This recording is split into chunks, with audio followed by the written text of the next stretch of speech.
नमस्कार, आप देख रहे हैं आज तक। आपके साथ मैं हूं सईद अंसारी। स्वागत है आपका शंखनाद में। कांग्रेस में राजनीतिक कलह के बीच आज सीडब्ल्यूसी की बैठक हुई है, जिसमें एक बार फिर से राहुल गांधी के कांग्रेस अध्यक्ष बनने का मुद्दा उठा है। तो क्या एक बार फिर से गांधी परिवार से ही कांग्रेस का नया अध्यक्ष बनेगा? आपको हम ये अवश्य बताएंगे कि क्या हुआ कांग्रेस की वर्किंग कमेटी की बैठक में। इसके अलावा हम बात करेंगे ड्रग्स केस में हो रही राजनीति की। लेकिन शो की शुरुआत इस वक्त की एक बड़ी खबर के साथ हम कर रहे हैं। श्रीनगर में एक बार फिर से आतंकवादियों ने बुजदिली का काम किया है, जहां गैर स्थानीय नागरिक को गोली मारकर उसकी हत्या कर दी गई। ऐसा बताया जा रहा है कि यह शख्स गोलगप्पे की दुकान लगाता था। इससे पहले भी आतंकवादियों ने एक वेंडर की हत्या की थी और इसी इलाके में 2 टीचर्स की भी हत्या आतंकवादियों ने की थी। आइए सीधे हम आपको लिए चलते हैं। अशरफ वाणी हमारे संवाददाता इस वक्त हमारे साथ जुड़ चुके हैं। अशरफ, क्या जिस तरह से 2 टीचर्स की हत्या की थी, इस गोलगप्पे वाले की हत्या के पीछे भी आतंकवादियों की कोई प्लानिंग है, कोई साजिश है, या किसी एक विशेष वर्ग को निशाना बनाकर ईदगाह इलाके में हत्या की गई है? हम आपको सीधे लिए चलेंगे, लेकिन श्रीनगर से बड़ी खबर आ रही है। आतंकवादियों की कायराना करतूत एक बार फिर से हुई है। गोलगप्पे बेचने वालों की आतंकवादियों ने हत्या कर दी है।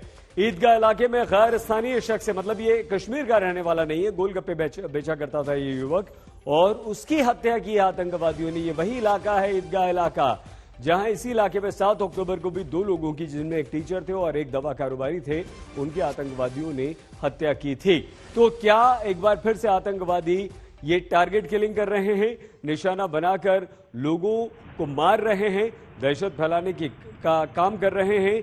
क्या आतंकवादी विशेष वर्ग या विशेष धर्म के लोगों को अपना निशाना बना रहे हैं? गोलगप्पे वाला कश्मीरी नहीं था, वो बाहर का रहने वाला था और यहां पर गोलगप्पे बेचने का काम किया करता था। उसकी आतंकवादियों ने हत्या कर दी है, और यह हत्या भी उसी समय की गई जब वो ईदगाह इलाके में अपने ठेले पर गोलगप्पे बेच रहा था। वहीं पर आतंकवादियों ने गोली मारकर उसकी हत्या कर दी है। हालांकि सुरक्षा बलों ने पूरे इलाके को तुरंत घेर लिया है और आसपास अगर ये आतंकवादी हैं तो उन आतंकवादियों की खोज भी सुरक्षा बलों की तरफ से की जा रही है। लेकिन गंभीर बात यहां पर सिर्फ ये है कि ये बिल्कुल उसी जगह पर हत्या की गई है, उसी इलाके में हत्या की गई है जहां 2 और लोगों की हत्या की गई थी, जिसमें से एक टीचर थे, एक दवा व्यापारी थे। और ये ईदगाह इलाका है जहां आतंकवादियों ने एक कायराना हरकत की है। एक गरीब गोलगप्पे बेचने वाले को आतंकवादियों ने मार डाला है।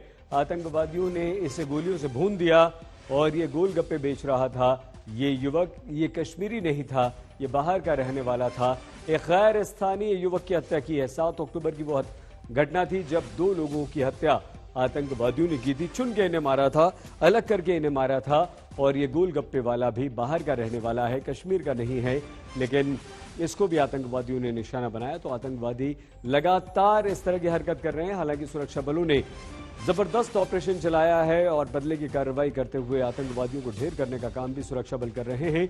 और सुरक्षा बलों का आतंकवादियों को मार गिराने का ये ऑपरेशन लगातार चल रहा है।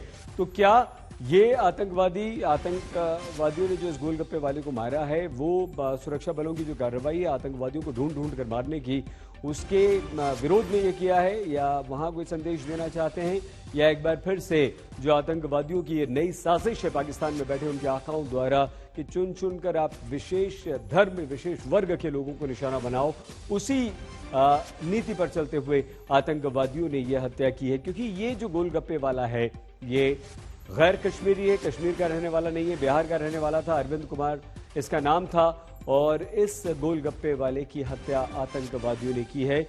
लेकिन इलाका वही है जहां 7 अक्टूबर को हत्या हुई थी और आतंकवादियों ने इसे अरविंद कुमार शाह को अगर गोली मारी है तो वो गैर स्थानीय, बिहार का रहने वाला यह गरीब आदमी था। कारोबार के सिलसिले में, व्यापार के सिलसिले में कश्मीर गया था, वहां पर गोलगप्पा बेचकर, गोलगप्पे का ठेला लगाकर अपना और अपने परिवार का भरण पोषण करता था। और आतंकवादियों ने ऐसे शख्स को निशाना बनाया है अपना, उसकी गोली मारकर हत्या की है। तो कश्मीर में एक बार फिर से श्रीनगर के ईदगाह इलाके में आतंकवादियों ने यह नापाक हरकत की है। सीधे अशरफ के पास आपको लिए चलते हैं। अशरफ, ये ईदगाह इलाका वही है जहां 2 लोगों की हत्या हुई थी? तो क्या ये उसी तरह की घटना हो रही है कि चुनकर एक विशेष धर्म वर्ग के लोगों को आतंकवादी निशाना बना रहे हैं अशरफ? बिल्कुल सही, उसी कड़ी का एक हिस्सा है। और सबसे बदकिस्मती की बात यही है कि इस जो कि नॉन लोकल एक बोली बेलपोड़ी वाला था, जिस तरह से कुछ दिन पहले वीरेंद्र पासवान को मारा गया था श्रीनगर में, उसी तरीके से इस वेंडर को जो 2 पैसे कमाने के लिए कश्मीर आया था, उसकी गोली मारकर हत्या की है आतंकियों ने।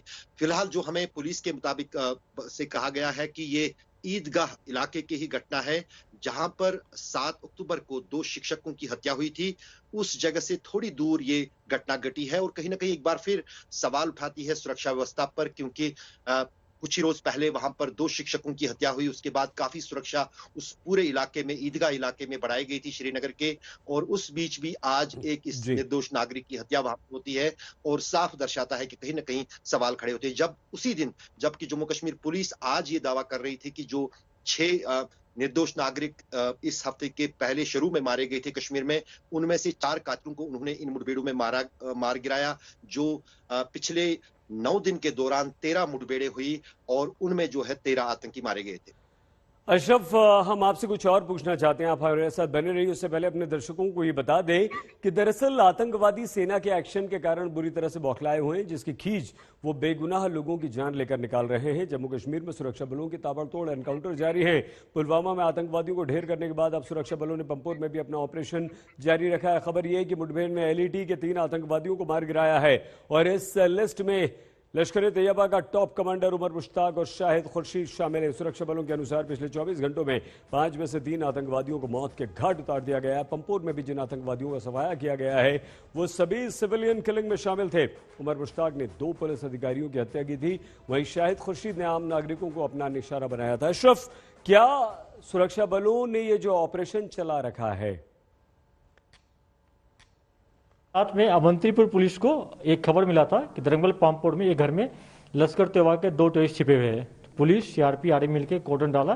कॉर्डन डालते ही फायरिंग शुरू होगी। क्योंकि घर में सिविलियन था तो हम लोग ऑपरेशन को रोक दिए, सिविलियन को पहले निकाले, फिर ऑपरेशन जारी हुआ। आज दोपहर में ऑपरेशन खत्म हुआ। इस ऑपरेशन में 2 हार्डकोर टेररिस्ट मारे गए लश्कर तैयबा का। एक तो उमर मुश्ताक खांडे, जैसा हम लोग को पहले से पता था, कल ट्वीट कर दिए थे। दूसरा शाहिद बशीर श्रीनगर सिटी का मारा गया है। दोनों बहुत सारे सिविलियन के लिए इन्वॉल्व था। आइए एक बार फिर से अशरफ के पास लिए चलते हैं। तो अशरफ, ये जो सुरक्षा बल लगातार आतंकवादियों के खिलाफ एक बहुत ही जबरदस्त ऑपरेशन चला रहे हैं, क्या इसकी खींच बौखलाहट का यह नतीजा है कि इस तरह से आम लोगों को मार रहे हैं आतंकवादियों? बिल्कुल सही, वो भी एक कारण माना जा रहा है सुरक्षा एजेंसियों की तरफ से, क्योंकि सॉफ्ट टारगेट होते हैं आम नागरिक, सिविलियन, बिना किसी हथियार के, या उनको निशाना बनाना काफी आसान है। और जब पहले हफ्ते में जिस अंदाज से 5 माइनॉरिटी कम्युनिटी के लोगों में खासतौर पर निशाना बनाया गया था, तो पुलिस और सुरक्षा एजेंसियों का यही कहना था कि ये कहीं ना कहीं आतंकी संगठनों की बौखलाहट है, जिसके चलते इन निर्दोष नागरिकों को निशाना बनाया जा रहा है। और आज जो जिस अंदाज से अभी कुछ देर पहले जो एक और घटना घटी है, वो भी साफ यही दर्शाती है कि कहीं ना कहीं जो फ्रस्ट्रेशन है वो आतंकी संगठनों में है इन मुठभेड़ों के बाद। लेकिन एक जो बात जो इन मुठभेड़ों के बाद सामने ये भी आती है, जो चिंताजनक है सुरक्षा एजेंसियों के लिए, वो ये है कि जो पुलिस ने पिछले 1 हफ्ते के भीतर 9 मुठभेड़ों में 13 मिलिटेंट मारे हैं। उनमें से 10 मिलिटेंट ऐसे हैं जिनका कोई इतिहास नहीं है आतंकवादी का, और पिछले कुछ हफ्तों के भीतर या ज्यादा से ज्यादा 1 महीने के भीतर वो आतंकी संगठनों में आए हैं। और वो कहीं ना कहीं साफ दर्शाता है कि कश्मीर में सुरक्षा। अशरफ का संपर्क हमसे टूट गया है। ये तस्वीर हम आपको दिखा रहे हैं। ये श्रीनगर का ईदगाह इलाका है, जहां आतंकवादियों ने बिहार के रहने वाले गोलगप्पे बेचने वाले की गोली मारकर हत्या कर दी है। अरविंद कुमार साह इसका नाम है। उधर सेना का एक्शन लगातार जारी है। सेना आतंकवादियों को चुन चुन कर निशाना बना रही है। सुबह की यह खबर थी, आतंकवादियों के ठिकाने को सेना ने चारों तरफ से घेरा था और पता चला कि जहां आतंकवादी हैं वो उस घर को उड़ा दिया गया था और एक आतंकवादी को मार गिराया था, ढेर कर दिया था इस तरह से ब्लास्ट करके। अशरफ, सुन पा रहे हैं आप हमें? बिल्कुल बिल्कुल बिल्कुल सही। हाँ अशरफ, ये आपने जो महत्वपूर्ण बात कही है कि जो 10 आतंकवादियों को मार गिराया है उसमें ऐसे हैं जो तुरंत ज्वाइन कर रहे हैं आतंकवादी संगठन। ये किस तरह का ट्रेंड है? वही मैं जैसे आपको सईद कह रहा था कि ऐसे हमलावरों को या ऐसे आतंकियों को पहचानना काफी मुश्किल हो जाता है। खुली भीड़ में ये आराम से घूम सकते हैं और कहीं पर भी किसी को भी निशाना बना सकते हैं, क्योंकि इनका कोई जो हिस्ट्री शीट है वो सुरक्षा एजेंसियों के पास नहीं होता है। जब कोई घटना घटती है या आतंकी वारदात होती है उसके बाद फिर वो राडार पे आते हैं, क्योंकि कई सारे मंत्र है सुरक्षा एजेंसियों के पास। यहाँ जम्मू कश्मीर में खासतौर से श्रीनगर शहर की बात करें, चप्पे चप्पे पर जो है सीसीटीवी कैमरास लगे हैं। हर एक चीज जो है वो पुलिस और सुरक्षा एजेंसियां मॉनिटर करती हैं। जब किसी की भी हत्या कहीं पर ओपन जगह पे होती है तो वो कहीं ना कहीं उन सीसीटीवी कैमरास में कैद हो जाती है और उसको कहीं पर मॉनिटर भी किया जाता है। फिर उसको एनालाइज करने के बाद पता चल जाता है कि हमलावर कौन था और उसको फिर पहचानना, उसका पता लगाना, उसकी तस्वीर निकालना, वो काफी दिक्कत बड़ा और लंबा काम है सुरक्षा एजेंसियों के लिए। और जिस अंदाज से पिछले खास तौर से कुछ महीनों के दौरान ये नया ट्रेंड देखा गया है कश्मीर में, जहां पर नए नए युवक जो हैं मिलिटेंट संगठनों में शामिल हो रहे हैं और फिर उसके बाद कार्रवाइयां करते हैं, तो वो कहीं ना कहीं जो है चिंताजनक है सुरक्षा एजेंसियों के लिए। और इससे कैसे निपटा जाए और इसका कैसे हल निकाला जाए, वो कहीं ना कहीं जो है प्रशासन, सरकार और सुरक्षा एजेंसियों के लिए भी सबसे बड़ी चुनौती भी है। और किस तरह से वो इस पर काबू पा लेते हैं वो ही अब देखना होगा। अशरफ, आप बने रहिए हमारे साथ और लगातार हम चर्चा आपसे करेंगे, लेकिन खबर एक बार फिर से बता दें कि श्रीनगर के ईदगाह इलाके में एक बार फिर से आतंकवादियों ने नापाक हरकत की है और एक गरीब गोलगप्पे बेचने वाले को गोली मार दी है। ये बौखलाहट है। श्रीनगर में आतंकवादियों की कायराना करतूत एक बार फिर से सामने आई है। ईदगाह इलाके में गैर कश्मीरी जो कि बिहार का रहने वाला गोलगप्पे बेचने का काम किया करता था एक शख्स, उसे गोली मार दी है और उसकी मौत हो गई। इसी इलाके में 7 अक्टूबर को भी 2 लोगों की गोली मारकर हत्या कर दी गई थी, जिसमें से एक टीचर थे और एक दवा व्यापारी थे। और अब एक बार फिर से इस तरह की हरकत यहां पर आतंकवादियों ने की है। लेकिन साथ ही साथ दूसरी तरफ सेना का एक ऑपरेशन भी लगातार चल रहा है और ये ऑपरेशन आतंकवादियों को मार गिराने का ऑपरेशन है, जिसमें सेना कई आतंकवादियों को ढूंढ रही है, खोज रही है और उन्हें मार रही है। और इसमें सेना को काफी सफलता भी मिल रही है। आतंकवादी सेना के एक्शन से बौखला गए हैं और वो बेगुनाह लोगों की जान ले रहे हैं। जम्मू कश्मीर में सुरक्षा बलों का ताबड़तोड़ एनकाउंटर भी चल रहा है। पुलवामा में आतंकवादियों को ढेर करने के बाद सुरक्षा बलों ने पंपोर में भी अपना ऑपरेशन जारी रखा था। खबर यह भी है कि लश्कर तैयबा के आतंकवादियों को ढूंढ ढूंढ कर सेना मार रही है और लश्कर तैयबा के 3 आतंकवादियों को सेना ने पिछले 24 घंटे में मार गिराया है। इस लश्कर तैयबा का जो टॉप कमांडर है उमर मुश्ताक और शाहिद, दोनों को मार गिराया। कमलजीत संधू हमारी संवाददाता इस वक्त हमारे साथ जुड़ चुके हैं। कमल, क्या ये सेना का जो ताबड़तोड़ आतंकवादियों के विरुद्ध ऑपरेशन चल रहा है और 13 ऑपरेशन अशरफ ने भी बताया कि सेना कर चुकी है, 10 आतंकवादियों को मार चुकी है, ये उसी का परिणाम है? कोई संदेश आतंकवादियों की तरफ से है कि हम डटे हुए हैं?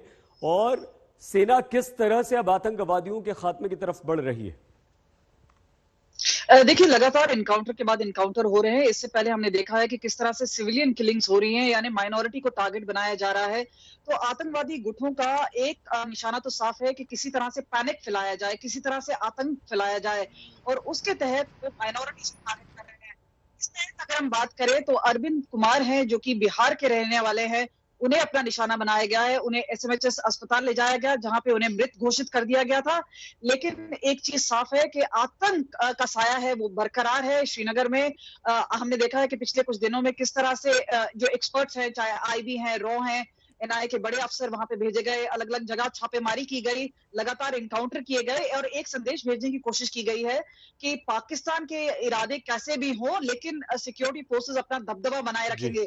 लेकिन अब हम जहां पे देख रहे हैं कि वायलेंस जिस तरह से उसका इजाफा भी हो रहा है और इनकाउंटर के बावजूद सिविलियन किलिंग्स हो रही हैं और आईजीपी ने खुद ही कहा है कि 3 आतंकी मारे गए हैं। यानी अभी भी कश्मीर, अगर हम श्रीनगर की बात करें तो 5 में से 3 आतंकी मारे गए हैं। तो नए गुट और जो पार्ट टाइम टेररिस्ट है उसे कहीं ना कहीं रिक्रूट किया जा रहा है और इसी वजह से ये जो काम धंधा है टेररिस्ट का वो कहीं ना कहीं चल रहा है। और हमने पहले देखा है कि किस तरह से ड्रोन से लगातार अटैक हुए। आज ही हमारे सोर्सेज हमें बता रहे थे कि कमल। जम्मू में टेररिस्ट आ रहे जी। हैं, लेकिन जो लोकल टेररिस्ट है उन्हें रिक्रूट किया जा रहा है।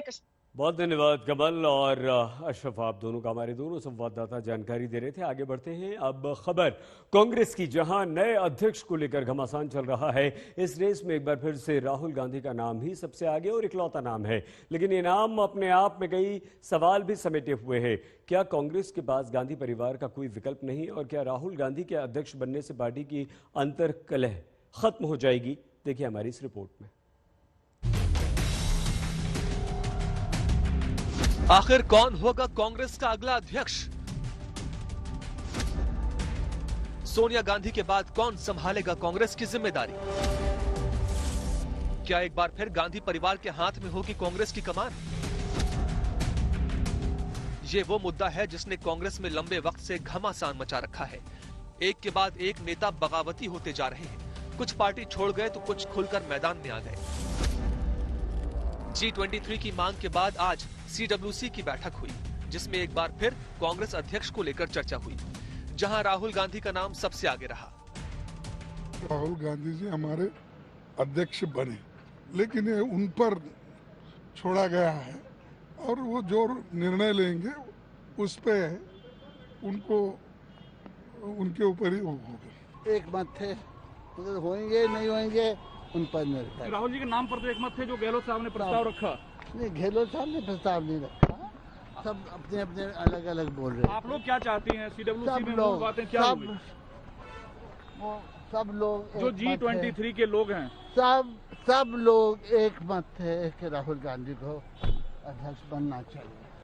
बहुत सारे साथियों ने ये मांग भी उठाई कि श्री राहुल गांधी जी आगे बढ़कर कांग्रेस का नेतृत्व संभालें। लगभग उस पर भी कांग्रेस की कार्य समिति संपूर्ण सहमत थी। राहुल गांधी जी ने सबका धन्यवाद किया और ये कहा कि वो शुक्रगुजार हैं इस प्रकार के प्रेम, आशीर्वाद और विश्वास के लिए। अब सवाल खड़ा होता है कि आखिर कैसे राहुल को कांग्रेस का अध्यक्ष बनाया जाएगा? क्या राहुल गांधी इसके लिए तैयार है? पार्टी के आला नेताओं का कहना है कि राहुल ने विचार करने के बाद अपना फैसला बताने की बात कही है।